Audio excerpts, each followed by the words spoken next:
Um tema que é muito grave a muita gente, é pouco conhecido, que é sobre o Palácio da Regaleira e os seus jardins esotéricos, os seus jardins iniciáticos. E, bom, falarmos não será um episódio, não tornar demasiadamente grande, que desmobilizar as pessoas e também há algumas dificuldades na compressão do vídeo para que ele fique da melhor maneira. Portanto, vamos dividir este tema em três partes. Vamos falar sobre os primórdios do início da Quinta da Regaleira, do regalo das suas belas águas e dos seus olhares, os primeiros proprietários, as suas vendas, até chegar realmente a António Carvalho Monteiro, o homem realmente que transformou tudo aquilo, acompanhado do arquiteto italiano Luigi Manini, e foram esses homens que conceberam este grande espaço cheio de símbolos, cheio de apontamentos esotéricos, cheio de mitos, cheio de classicismo, e portanto a Quinta Palácio e a Quinta da Regaleira vai ser do vosso agrado e vamos dividir em três partes. Vamos fazer um percurso que é natural, que vai começar pelos jardins iniciáticos, com as estátuas dos deuses tutelares antigos da cultura grega. Vamos depois avançando, vamos para as grutas iniciáticas, vamos à Fonte da Fortuna, vamos a todo aquele aspecto do anfiteatro onde havia reuniões muito grandes e espetáculos que António Carvalho Monteiro dava. Vamos depois ao Poço Iniciático, vamos descer ao fundo do Poço Iniciático, vamos passar depois para o outro lado, os subterrâneos que nos vão levar num gesto simbólico a um renascimento no outro lado, e vamos depois descer para ver a capela e ver propriamente o palácio. Portanto, vai ser uma viagem com algum detalhe que eu vos vou dar conta e que vai dividir-se em três episódios que vão tornar demasiadamente grande. Portanto, meus amigos, penso que vão gostar e venham comigo. Vamos começar neste momento.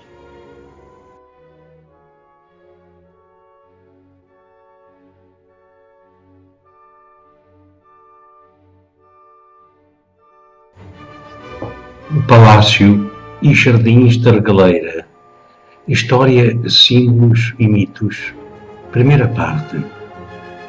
O Palácio da Regaleira e Jardins foram edificados entre 1904 e 1910. Completam um conjunto de magnífico traçado, mandados construir por António Carvalho Monteiro, com a inspiração do cenógrafo italiano Luigi Manini. Foram implantados num dos mais privilegiados locais de Sintra, que se inclui na mítica geografia sagrada. Remontando aos primórdios deste espaço, que dista de maior referência no século XVII, lembramos o século seguinte e Dona Ermelinda Alé Monteiro de Almeida, 1768-1858, que foi proprietária do Palácio do Bom Séjour, na Quinta das Campanhas em Benfica, e que mais tarde seria agraciada com o título de baronesa por prestados serviços à causa liberal de Dom Pedro IV. Dona Ermelinda foi a segunda filha de Eduardo Guilherme Alain, cônsul da Grã-Bretanha em Portugal. Em 1840, compra a quinta da Torre da Regaleira em Sintra e mais tarde este espaço seria então pertence de António Augusto Carvalho Monteiro, o vulgo Monteiro dos Milhões. Nasceu no Rio de Janeiro em 1848. Foi herdeiro de uma fortuna familiar que se multiplicou no Brasil com o comércio do café e das pedras preciosas. Era filho do comendador Francisco Augusto Mendes Monteiro, natural de Lagos da Beira, figura ilustre que foi um benemérito desta localidade e dos seus habitantes. António Augusto herdou do pai a alcunha de Monteiro dos Milhões. Carvalho Monteiro, mais tarde, veio então para estudar para Coimbra e formou-se em Direito pela Universidade, tendo pertencido ao curso de onde saíram poetas e escritores da estatura de Guerra Junqueiro, João Penha, Gonçalves Crespo, Índice Ribeiro, entre outros. Grande admirador de Luís de Camões, sabia de cor os Lusíadas, canto a canto, estrofe a estrofe, por isso custeou várias obras do poeta imortal, sendo que o seu principal objetivo era divulgar a epopeia nacional e até hoje a sua Camoniana é a mais completa que se conhece sobre o tema. Muito sensível aos problemas sociais, foi um dos fundadores do Jardim Geológico, conjuntamente com o rei Dom Fernando II e o seu pai, o comendador Francisco Augusto Monteiro. Mais tarde integraria também a comissão fundadora da Cruz Vermelha Portuguesa, a 1 de dezembro de 1899. António Augusto é o terceiro a contar nesta foto, sentado na fila dianteira. Depois temos também o Carvalho Monteiro, com a sua esposa, Dona Perpétua Carvalho Monteiro, numa foto de 1873. Carvalho Monteiro era ainda um colecionador de preciosidades da cultura.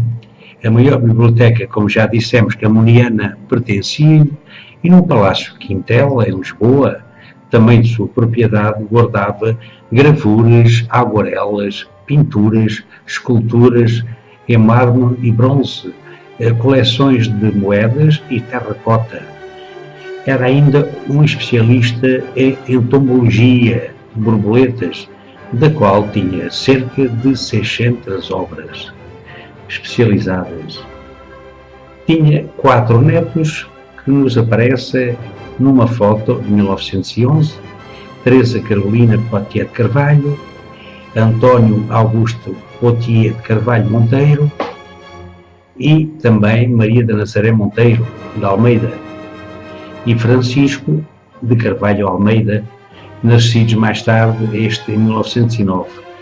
Num grupo que mais tarde devemos de ver numa posse exploratória no frontão do palácio, esta homenagem de Carvalho Monteiro aos seus netos. Depois de durados alguns projetos iniciais, que demoraram algum tempo, Carvalho Monteiro contrata então Luigi Manini, este arquiteto cenógrafo de origem italiana, natural de Brescia, que tinha chegado a Portugal para revolucionar toda a arte cênica no São Carlos, em 1876. Contratado então nessa data, garantido pelo seu talento, a breve trecho, um enorme reconhecimento dos meios artísticos. Uma outra das suas obras famosas foi a construção também do Palácio Hotel de Bussaco, que foi edificado também nos finais do século XIX. A visita aos jardins iniciáticos começa tradicionalmente pelo patamar dos deuses, 9 estátuas da mitologia grego-romana: Mercúrio, Vulcano, Dionísio, Pan, Ceres, Flora, Vênus, Orfeu e Fortuna. A estátua de Mercúrio, Hermes, é a mais próxima do palácio e não é por um acaso qualquer.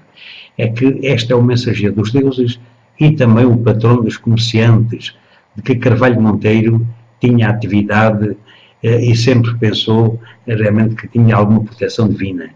A seguir segue-se Ceres, Flora e Vênus, seguindo-se então mais à frente uma estátua do leão que representa o Sol e equivale a um dos símbolos da alquimia do ouro. Mais acima, é muito breve, encontramos o Lago do Labirinto, as grutas do Labirinto, que são grutas artificiais totalmente construídas por iniciativa de Manini e Carvalho Monteiro. Nestas grutas, os caminhos que nos levam ao interior do labirinto são livres, remetendo para a mitologia surge então uma viagem e uma procura pela espiritualidade.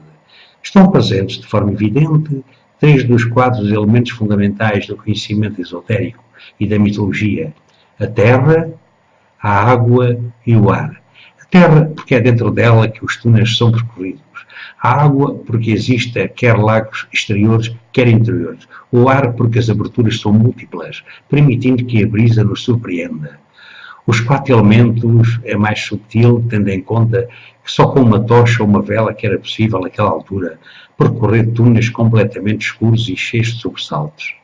É o primeiro percurso da quinta e é o encontro com os quatro elementos fundamentais. Depois, mais acima, surge o banco do 515, que tem Beatriz da Divina Comédia de Dante no centro, 5 unidades frontais de cada lado, sendo que as sextas estão no lado, nos topos, e são o número 6 que nos remete para o 666, o número mais vulgar. Como cenário da quinta, temos também neste banco a inspiração da Divina Comédia. Beatriz, a mulher representada ao centro, terá feito uma profecia em que viria um mensageiro de Deus, que seria o 515, para combater o mensageiro da besta, o 616. Este 515 seria um Messias que salvaria as civilizações do fim do mundo. Dante, como italiano, acreditava no ressurgimento do antigo Império Romano. Os bretões acreditavam no rei Artur e, em Portugal, adotou-se a ideia do sebastianismo, ou seja, os portugueses acreditavam que Dom Sebastião voltaria e daria o regresso áureo da época dos descobrimentos gloriosos para Portugal. De cada um dos lados do banco estão representantes dois galgos que pousavam ao lado de Dom Sebastião na maioria dos quadros ou ilustrações da época. Símbolos esotéricos, como o galgo lebreiro, o veltro e o santo graal, levado por uma virgem como a imagem indicia. A breve trecho temos a fonte da abundância. Neste espaço está uma fonte que faz lembrar o batismo, essencialmente a purificação. As iniciais CM figuram nesta fonte, tendo, no entanto, um significado de várias interpretações. Poderão ser as iniciais de Carvalho Monteiro ou os nomes de Cristo e Maria. Neste último caso, surge o ponto interessante diante da letra M, está representado um peixe, que seria um símbolo de Jesus e dos primeiros cristãos. De facto, o cristianismo, adotado por Carvalho Monteiro, era muito puro e original, preterindo a forma de cristianismo que foi deturpada ao longo dos tempos.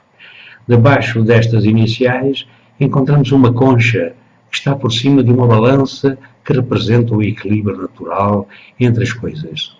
Representa também, para nós o conhecermos a nós mesmos e tenta ver o equilíbrio que permite a busca pelo autoconhecimento.